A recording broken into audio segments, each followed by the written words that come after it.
Wel, mae'n wythnos newydd wedi dechrau, croeso unwaith eto i'r Gell.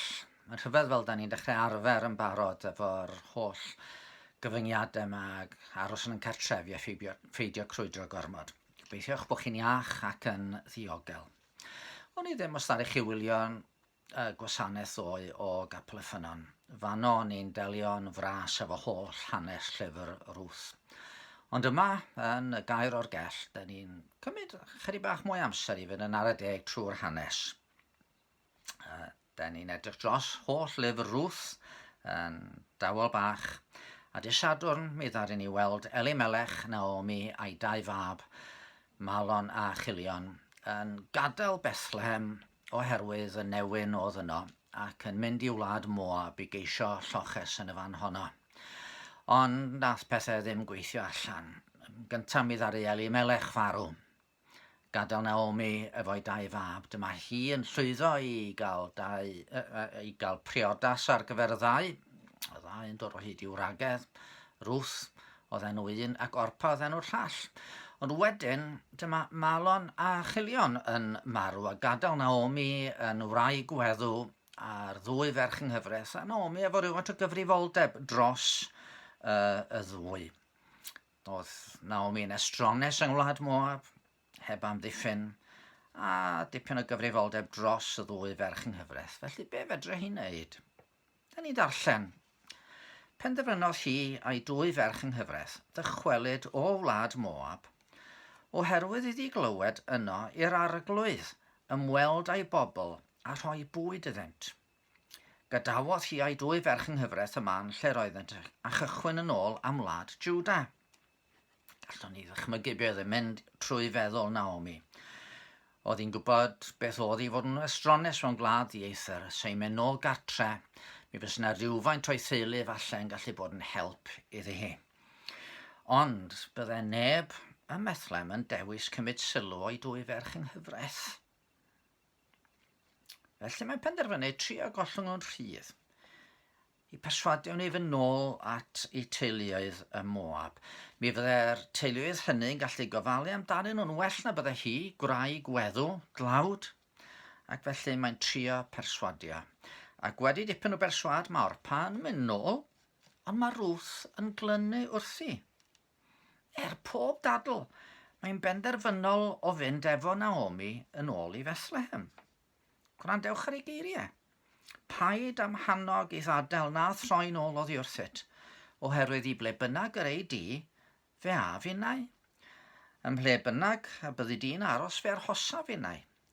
Dy bobl di fydd fy mhobl i, a dduw di fy nyw unnau. Lle ydy di farw, bydda finnau farw, ac yno am cleddyr. Fel hyn y gwnelo'r arglwydd i mi, a da chi bron yn ei gweld i dweud, fel hyn y gwnelo'r arglwydd i mi a'r rhagor, os bydd unrhyw beth ond angau yn ein gwahanu ni. Beth tybed oedd yn golygu bod Ruth mor dair i adael ei theulu, y wlad lle roedd hi wedi magu, a mynd i'r fan lle roedd y Moabiad o bawb yn cael ei cyfrif yn elynion. Oedd yr hanes yn mynd nôl, ydych chi'n gweld. Yn ôl i'r adeg roedd Israel yn teithio trwy'r anialwch, ac wrth i Israel deithio. Yn ytrach na i helpu nhw ar ei ffordd, dyma Balak, brenin Moab, yn cyflogi proffwyd ar enw Balaam i felltithio Israel. Beth oedd yn peri i Ruth fod yn awyddus i adael popeth oedd yn gyfarwydd, a mynd i fyw mewn gwlad estrones lle fydde pawb yn ei hamu hi, a byw fan efo gwraig weddw dlawd. Mi gryda i bod hi wedi gweld rhywbeth yn Naomi. Roedd wedi gweld fod ganddi hi dduw gwahanol i dduwiau Moab. Oedd rhaid aberthu i dduwiau Moab i'w cadw nhw'n dawel, ac oedd rhaid mynd hyd yn oed mor bell ag aberthu i plant iddyn nhw. Ond roedd Naomi wedi adrodd yr hanes fel roedd Duw wedi galw Abraham, ac addo bendithio'r holl ddeiar trwy i had o. Roedd hi wedi clywed am Dduw yn arwain y genedloraeth a llaw gref a mewn i wlad yr addewid. Oedd hi wedi gweld fel oedd Duw wedi rhoi egwyddorion i o'r chmynion oedd yn ganllawiau diogel. Oedd hi wedi gweld Naomi'n ceisio byw y deg gorchymyn yn ei bywyd hi.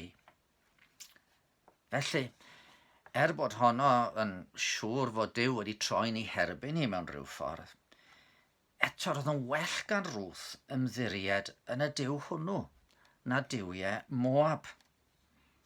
Ac efallai bod hi'n cofio ei gwreiddiau. Hannu o hil Lot oedd cenedl y Moabiad.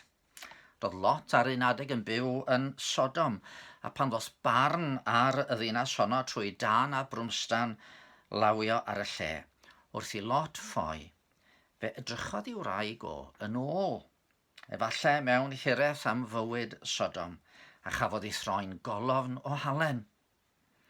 Felly fe wrthododd Ruth edrych yn ôl ar bywyd Moab, a mi fynodd i fynd.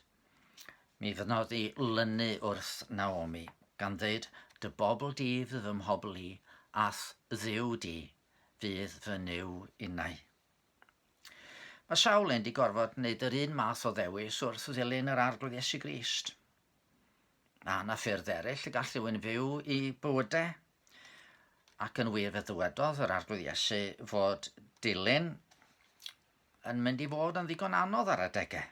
Os mynd neb ddod ar fôl i rhaid iddo mwadu ag ef ei hun a chodi groes am canlyn i. Oherwydd pwy bynnag a fi'n gadw i fywyd, fe'i cyll. Ond pwy bynnag a gill ei fywyd fy mwyn i, fe'i ceidw. Na'n rhai gwledydd mae hyn yn llythrenol wir wrth i rai golli bywydau. Wel, fel sy'n digwydd heddiw mewn gwirionedd, mae'n rhannau o Nigeria, Burkina Faso a gwledydd eraill.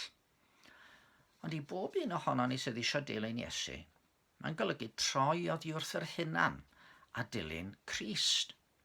Be bynnag mae'n galw arno ni wneud, ble bynnag mae o am yn harwain ni.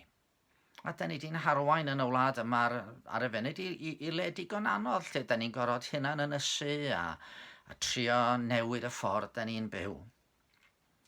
Mi glywon ni fwy am hyn wrth fynd ymlaen trwy'r hanes, ond hefyd, da ni'n mynd i glywed am ffyddlondeb Duw i rhai sydd yn dewis dilyn, i rhai sydd yn llychesu dan i aden o. Fore fe gawn ni glywed fel mae Duw yn gwylio dros Ruth. Gadwch i ni weddio. Arglwydd, da ni'n diolch i ti, dy fod ti'n dduw da ac yn dduw tregarog, yn wahanol i'r duwiau eraill sy'n cael eu cynnig gan y byd. Da ni'n gwybod dy fod ti yn ffyddlon. A da ni'n gofyn o ddewn tad rwan, a rhaid ti'n helpu ni. A nynne, falle mewn lle chydig bach yn ddiarth, a ddim yn siŵr o'r dyfodol, da ni'n gofyn a rhaid ti'n helpu ni i ymddiried yno ti, ac i gymryd Duw a thad yn harglwydd Iesu Grist fel yn Duw ni, beth bynnag mae hynny'n ei olygu. Amen. Wel, cadwch yn saff, a gobeithio gnewch chi droi fewn unwaith eto i'r Gell fory.